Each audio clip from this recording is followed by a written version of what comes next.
बांग्लादेश से विस्थापित परिवारों को जमीन का मालिकाना हक दिया तो सिर्फ 331 परिवारों का पुनर्वास नहीं हुआ, बल्कि एक सियासी बड़ा संदेश भी चला गया। संदेश शरणार्थियों को संरक्षण और घुसपैठियों पर सख्ती का। बंगाल के रण में प्रधानमंत्री नरेंद्र मोदी और गृह मंत्री अमित शाह ने घुसपैठियों के खिलाफ आर पार की जंग का ऐलान तो पहले ही कर दिया, लेकिन सवाल यह कि उत्तर प्रदेश के मुख्यमंत्री योगी आदित्यनाथ के इस न्याय मॉडल से बंगाल की सियासत में खलबली क्यों है? क्यों विपक्ष उसे चुनावी निवेश और ध्रुवीकरण का एजेंडा बता रहा है?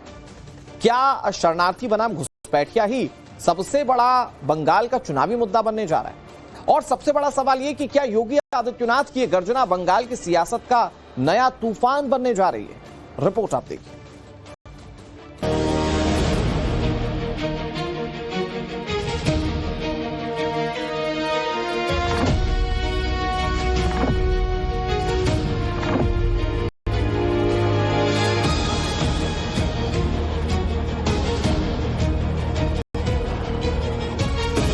आपको उस बांग्लादेश ने, उस पाकिस्तान ने नहीं अपनाया। आप हिंदू थे तो हिंदुस्तान ने ही आपको अपने गले से लगाया।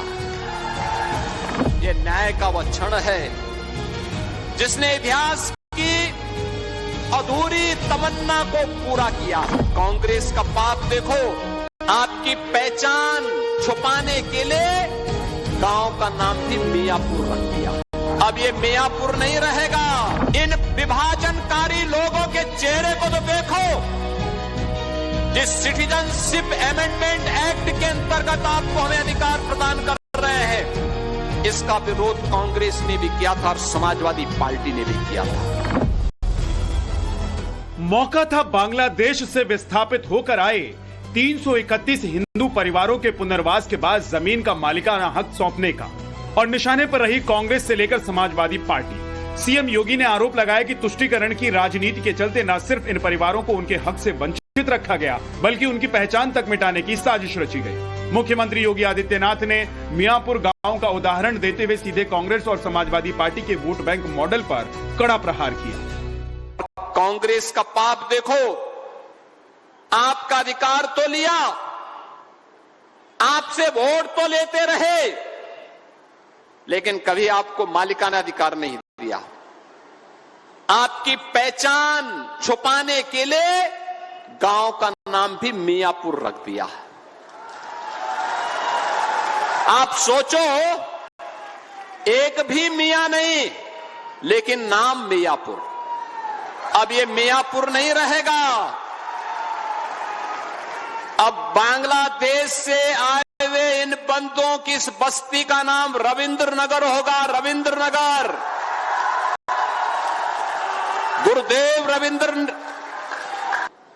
इन विभाजनकारी लोगों के चेहरे को तो देखो। जिस सिटीजनशिप अमेंडमेंट एक्ट के अंतर्गत आपको हमें अधिकार प्रदान कर रहे हैं, इसका विरोध कांग्रेस ने भी किया था और समाजवादी पार्टी ने भी किया था। ये लोग नहीं चाहते थे कि हिंदुओं को, सिखों को, बौद्धों को, जैनियों को अधिकार मिले, क्योंकि ये तो तुष्टीकरण के पोषक है। लखीमपुर में इन परिवारों के लिए मियापुर का अतीत खत्म हो चुका है और रविंद्र नगर का भविष्य शुरू हो गया है। लेकिन बात उस सीए कानून की भी उठी जिसने इन विस्थापितों के लिए नागरिकता का रास्ता साफ किया। सीएम योगी ने याद दिलाया कि उस कानून का विरोध करने वालों में यही विभाजनकारी चेहरे सबसे आगे थे। तो अखिलेश ने सीएम योगी पर पलटवार में देरी नहीं लगाई। एक है नकली संत जो दूसरों का सर्टिफिकेट मांग रहे थे, उनके पास अपना सर्टिफिकेट नहीं, और दावा तो वो ये करते हैं कि रात के 3-3:30 बजे सुबह उठ जाते हैं। रात तो नहीं कहूंगा मैं, वो 3:30 बजे उठ जाते हैं। लेकिन जब उन्हें योगा करने का मौका मिला तो वो योगा में डगमगा रहे थे। योगी आदित्यनाथ ने इन परिवारों की दुर्दशा के लिए पिछली विपक्षी पार्टियों की सरकारों को जिम्मेदार ठहराया, जिनकी वजह से इन परिवारों को दशकों का लंबा इंतजार करना पड़ा और पीढ़ी दर पीढ़ी बेगाना बनकर रहने का दर्द झेलना पड़ा। लेकिन 11 अप्रैल की तारीख इन परिवारों के लिए न्याय का नया सूरज लेकर आया और सीएम योगी ने खुद इन्हें भौमिक अधिकार का पत्र सौंपा। लखीमपुर खीरी में बांग्लादेश से विस्थापित होकर आए 331 परिवारों को बसाया गया है। जीविकोपार्जन के लिए 3 तहसीलों के 4 गांवों में इन्हें जमीन दी गई है। पहले का मियाँपुर और अब के रविंद्र नगर में बसे 156 परिवारों को प्रति परिवार करीब 4.75 एकड़ भूमि दी गई है, जबकि दूसरे गांव में भी 3 से 7 एकड़ तक जमीन आवंटित की गई है। आजादी के बाद से अब तक बांग्लादेश से आए हिंदू परिवारों को जमीन का मालिकाना हक नहीं मिल रहा था। अब योगी राज में इन्हें स्थायी तौर पर बसा दिया गया है। सीएम योगी ने तो इसे न्याय का वो क्षण बताया जिसने इतिहास की अधूरी तमन्ना को पूरा किया। और आज मैं कह सकता हूं 1947 और 1971 की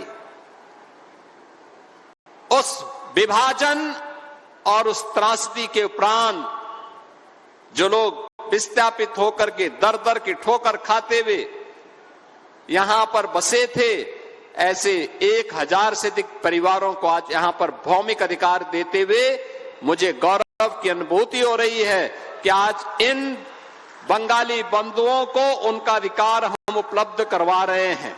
और याद करिए आपको उस बांग्लादेश ने, उस पाकिस्तान ने नहीं अपनाया।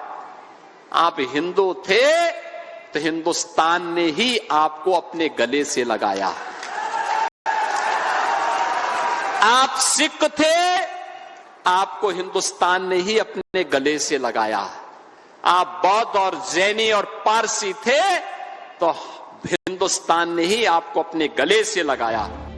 योगी सरकार इस कदम को मानवीय न्याय बता रही है, लेकिन विपक्ष खासकर समाजवादी पार्टी इसे चुनावी निवेश बता रही है। आरोप लगा रही है कि चुनाव देखते हुए ऐसे मुद्दे उठाए जा रहे हैं जिससे धार्मिक ध्रुवीकरण किया जा सके, हिंदू मुस्लिम का एंगल दिया जा सके। पलटवार में बीजेपी इसे विस्थापितों को संरक्षण और घुसपैठियों पर कार्रवाई बता रही है।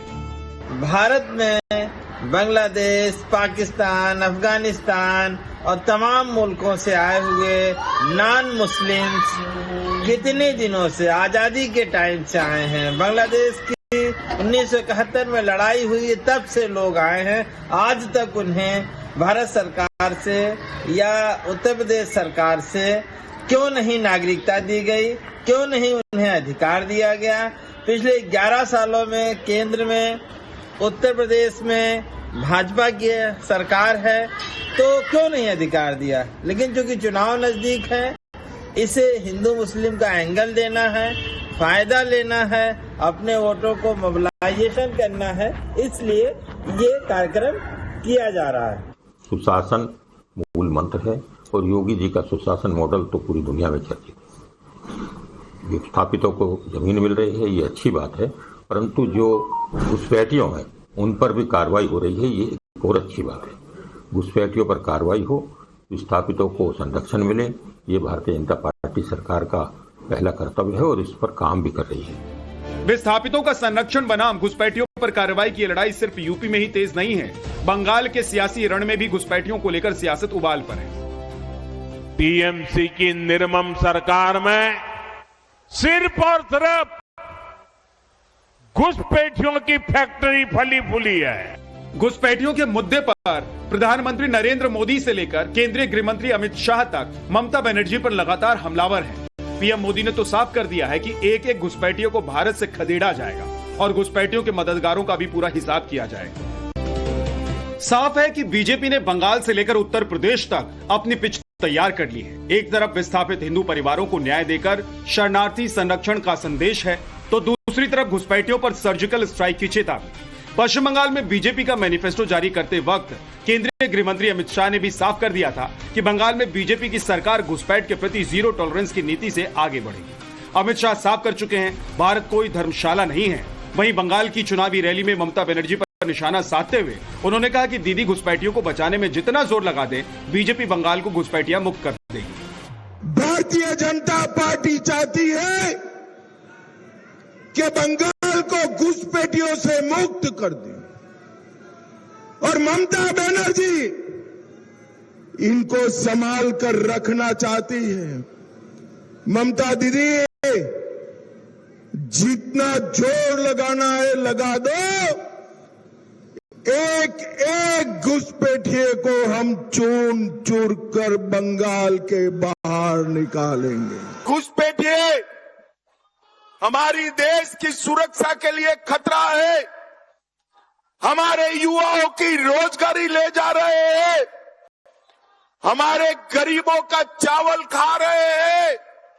ममता बनर्जी, मेरी बात सुन लो, भाजपा सरकार बनने वाली है और अब ये बंगाल एक भी घुसपैठिए को सहन नहीं करेगा।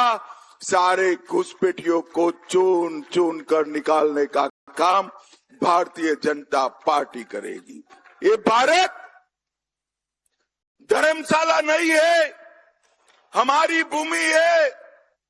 इसकी एक भूमि का कब्जा जिसने भी किया है उसको कानून के तहत जेल की सलाखों के पीछे डालने का काम भारतीय जनता पार्टी की सरकार है। जहां बीजेपी घुसपैठ को सुरक्षा का बड़ा खतरा बता रही है, वहीं टीएमसी ने इसे हिंदू कार्ड के जरिए पलटने की